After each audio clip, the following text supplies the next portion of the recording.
everybody, and welcome to another uncomfortable episode of Reptile Dysfunction. My name's Dustin. And I'm Ryan. A.k.a. Fuzzy Bottom, and we are here with a more serious reptile. Turtles. Turtles are no joking matter, so we're going to cut right to the chase. We don't have time to mess around. We're going to get right to the main event. We have a Razor-Backed Musk Turtle. Boom! Razor-Back. Because what's better than one turtle? Two turtles. Let's bring them out. Whoops. All right, look what we have here. Wow, yours is quite a bit bigger. Mine's bigger. Holy cow. A lot bigger. That's a big musk turtle. Holy moly. That's probably the max size they Look get, at that right? face. They're pretty cool. Yeah, these guys will only get, well... 4.5 inches or so is the max? Just slightly under 6 is the absolute max on these guys. Okay. And these are, scientific name, Sternotherus carinus. Carinus, I think. Carinus? Yeah, sure. These are like a South Central species, right? Yeah, so you're looking at like Oklahoma, Louisiana, Florida, Arkansas. Texas. Yeah. Texas. When we talk about box turtles, they have a little hinge. And these guys have a hinge up on the front. They don't have one on the back, but just on the front. Oh, he tried to get me. It's not a very strong hinge, and this guy might be a little bit too fat to really get in there all the way. But let's get a close-up on that plaster on the underside of the shell.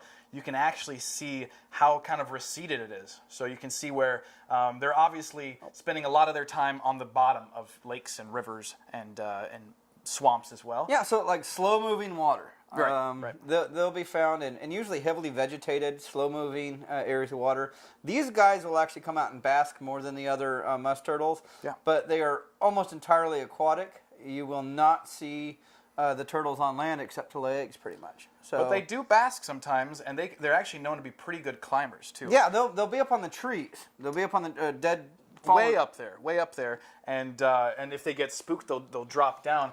But it's believed they're actually good climbers because of that.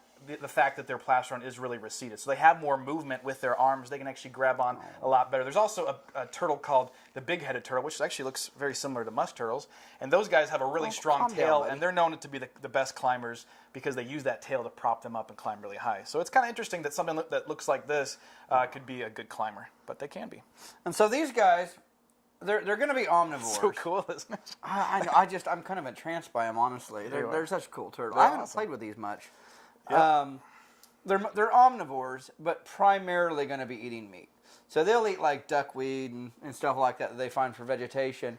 But they're going to eat a lot of insects, clams, crayfish. They have really snails. powerful jaws. Very powerful jaws. So they kind of walk on the bottoms of the lakes and rivers. So they're just trotting around, but they can actually swim too pretty well. But they are mostly walking around, kind of looking for food, and it's kind of interesting. These barbels at their chin too. Maybe we can get a shot of the barbels. Can we? He's got a little bit bigger one. Yeah, you can kind of see what's going on there. They have little, I guess, feelers almost. They don't really move around, but they can help detect their environment. There are kind of a congregation of nerves in there, so they can kind of sense their environment, right? And food and right. I'm going to guess maybe reproduction, but and it's important to also state why they're called musk turtles overall. Oh right? Yeah. Can you see that? I don't know if you can. You find can't it really see it, but usually, yeah, it's right at the bridge underneath by that rear leg. They have the ability to excrete a musk, kind of a yellow substance. Kind of a yellowish, very stinky. It smells horrible. We got to talk about reproduction. These guys have a pretty cool reproduction. Temperature dependent sex determination. The temperature determines their sex and not the chromosomes like we do. Mm-hmm. And so at that time, if it's 80 degrees, you'll have all males. If it's below 71 degrees, you'll have all females. If it's above 86 degrees, you'll have all females. And if you have that range in between, you get a mixture of the sexes. So it's really pretty cool. A lot of reptiles do that. It's really weird for us mammals. A lot of reptiles have the warmer temperatures are more likely to skew to females and the cooler to males, right? These are the only ones that I know of that kind of have that females on both sides. And I'm sure there's others. I'm sure there's a reason for it, but I don't know it. So it's very interesting. The last thing, a very important thing, is the conservation of this species. So overall, musk turtles are doing pretty good. But then you have a certain species called the flattened musk turtle. And I've actually done a little bit of research when I lived in Alabama. Yeah, they have that flattened carapace. And so they like to squeeze in between rocks on the bottom.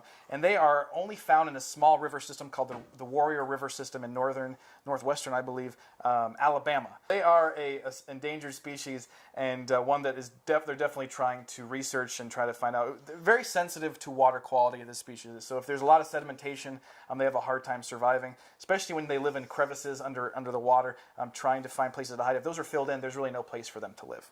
Well, Ryan, we've really delved deep into the cloaca of the Razor-Back Musk Turtle. From all of us at Reptile Dysfunction. Take care.